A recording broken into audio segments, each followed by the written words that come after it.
Well, let me just take a moment here and step outside the politically correct paradigm into the wilderness of rational reason and say that I am deeply and highly offended every time I see a statue of, I don't know, let's say Martin Luther King Jr. or maybe Rosa Parks. I think those are racist icons. They are reminders of our racist past when black people oppressed white people, and they still are.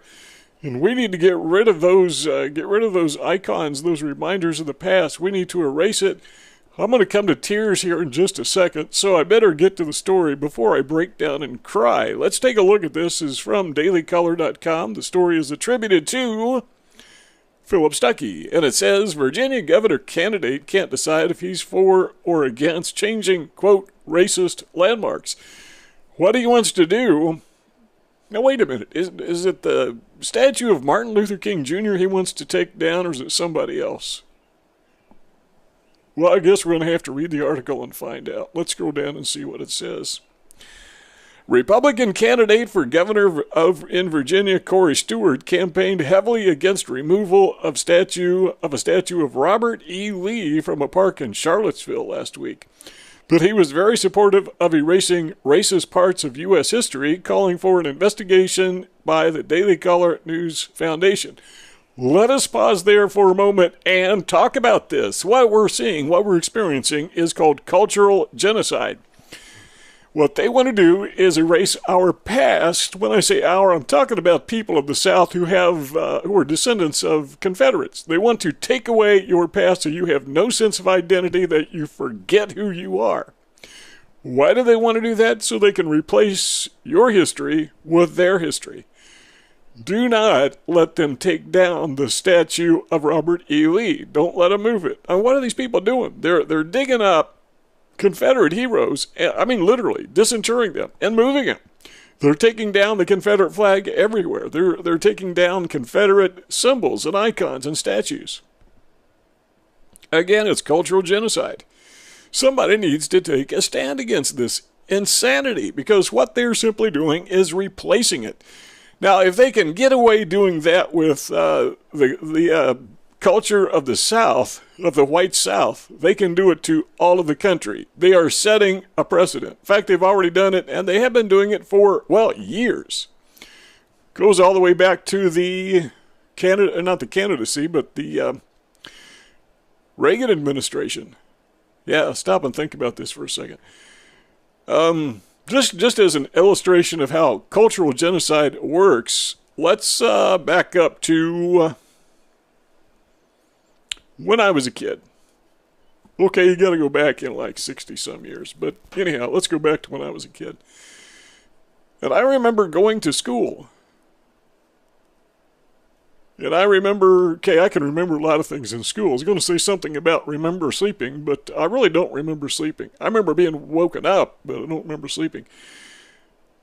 And I remember in our classrooms, we had portraits of people like George Washington and Benjamin Franklin and Abraham Lincoln. We didn't have any portraits of Robert E. Lee. I'm sure they did in the South, but they didn't in Indiana. And that was part of our cultural heritage, part of our history. That is, now watch, that's who we were. Well, let me rephrase that. That's who we are. But they didn't want us to think that that's who we are. They want to destroy our sense of heritage, or our sense of identity. So what they did is they took them down. They took down the portrait of George Washington and they replaced it with a portrait of Martin Luther King Jr. They took away the holiday honoring George Washington. Yeah, we used to have a Washington Day. And they replaced it with Martin Luther King Jr. holiday. Had to stop and cough. Had to mute my mic. Now we see icons and statues not of Benjamin Franklin or Abraham Lincoln, but we see statues in the North anyhow. We see statues of Rosa Parks. The main street in town is no longer Washington Street. Well, in some places it is, but it's now Martin Luther King Jr. Boulevard. The founding of our country was, in fact, 1776, but psychologically, the founding of our country was somewhere around 1965. 1950s, 1960s, that was the era of the civil rights movement. That's what founded our country in the minds of the left. What are they doing? They're erasing our history. They're erasing our cultural past, our sense of identity, and they're displacing it. Fortunately, there are a handful of politicians who actually realize what's going on, and they're willing to set aside political expediency and political correctness to take a stand against this. And when candidates hedge on their pledge, those two words rhyme, so they're easy to remember. I didn't intend that, but they do. Hedge on their pledge. When candidates hedge on their pledge, they need to be called out on it. Don't let them take away your history. And I tell you, folks, you're thinking, oh, well, it's the South. Who cares? Confederates, who cares? You should care, because what they're doing is they are setting a precedent. When they demonize the Confederate flag as racist, that's a symbol of racism. It reminds us back when America was a slave nation. Okay, they say that about the Confederate flag, so now we took them down. We're embarrassed to fly the Confederate flag. If we do, we'll be stigmatized as a racist. They're going to do the same thing to the American flag. In fact, they already are to some degree.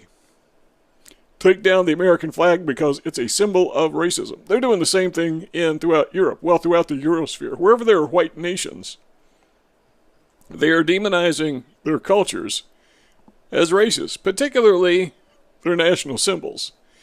Why use that? Because the chief component of the far left is a trend toward globalism. They hate nationalism.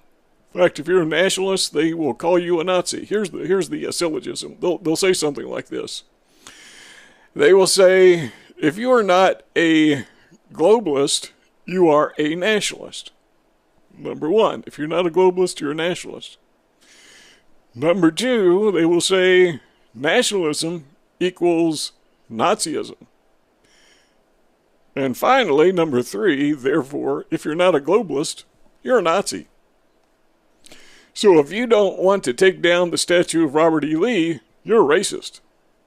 And that's what they use racism as leverage. These people are not racist, but it doesn't matter. All they have to do is make the false accusation of racism, and that's efficient leverage. So my hope is that whoever becomes the governor of Virginia, and the governor of South Carolina, and the governor of Arkansas, or any southern state, stop letting these thugs take down your icons, because what you're experiencing is cultural genocide. Stand up for yourselves. You're not a racist by defending your culture. There's absolutely, positively nothing wrong with defending your culture. And if people call you a racist, that doesn't make you a racist. Do not let them identify who you are. Don't let them give you a false sense of identity. Don't let them define you. Don't let them label you. Who you are is a person. If you live in the South and you're a descendant of the Confederacy, that is your heritage. Be proud of it. Now you say, well, there's some things about the Confederacy that were less than perfect. Well, that's true. There's a lot of things about every culture that is less than perfect. So we're going to call every culture racist? No, we're just going to single out you. Or at least that's what they're going to do. Well, don't let them get away with it. The story goes on, and it says this. I'm not going to bring it up on the screen, but it says the Charlottesville City Council opted to move the statue earlier this month, a decision that Stewart quickly opposed. I think Wes Bellamy is a particularly heinous individual, Stewart said, referencing the city council member who initiated the change. He is clearly a racist. Thank you for pointing that out. If you like this video, don't forget to give it a thumbs up, share it on social media. Also, in the lower right-hand corner is a little round button. This is subscribe.